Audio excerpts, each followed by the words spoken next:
I've been meditating now for around 8 years every day. Throughout this journey, I've learned a lot of things, and I want to share with you what are the 5 things I wish I had known when I started meditating that I know would have made my life a lot easier had I known these things. The technique is almost like 20%, something like that. And the mindset that you bring is 80% of it.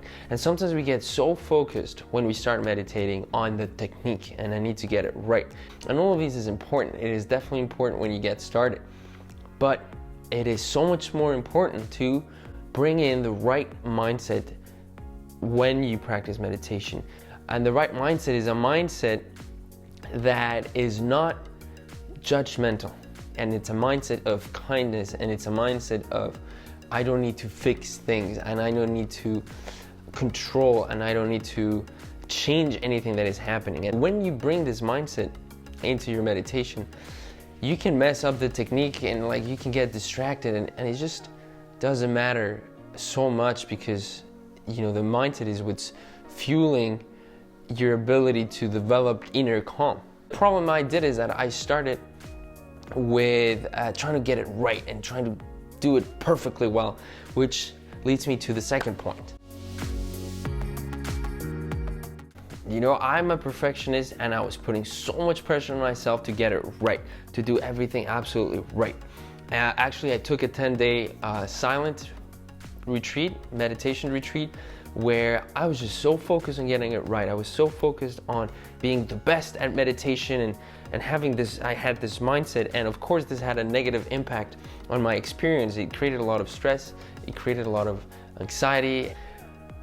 My point here is you don't need to be a perfectionist. You don't need to focus on getting it right if you're like me. On the other side of the spectrum, you do need to have some sort of commitment and put the effort. So you cannot be completely chill to the point where you don't have a practice at all and you just don't do it every day. You do need to have the balance of pushing yourself enough to get to the couch, but not too much where you're stressing about not doing it right.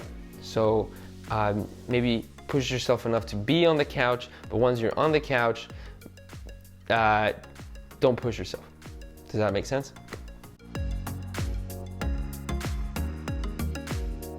There is a difference between a calming meditation and insight meditation. Calming meditation is usually what you're exposed to most of the time when you're looking at meditation apps or YouTube guided sessions and all of these sort of things where you're following the breath and trying to calm the mind and be present and be aware and be mindful of your surrounding, and all of that is great. It's dandy, but it's only the entry point. It's almost like you're going into a building and you're at the lobby, but there's this entire building with all these different levels to explore. And to get onto the other levels and move away from the lobby, you need insight meditation. At least this is how I see it. Insight meditation is also known Vipassana meditation, where you focus on your emotions and your physical sensations, and you try to be present with them without judging them. And this is a tricky part, but once you're able to do this, you are able to uncover insights about those emotions. You start understanding things about why you react a certain way, why you're afraid when you see a certain person, why you get angry when such and such thing happen. And all of these things are making things that were unconscious within you, that are linked to your past, linked to your fears, linked to your experiences. You're making those conscious. You're bringing clarity to your emotions, and you bring in insight to who you are. There's actually research done, some study done by Tanya Singer, who studied the impact that 3 different kinds of meditation, perspective taking, compassion, and mindfulness have on your brain. And I put the link on the description, but you can see how each one of these exercises, meditation exercises, have a completely different impact on the brain. What I'm trying to get at here is that the difference between calming meditation and insight meditation also has a different impact on you as a person and a different impact on your brain.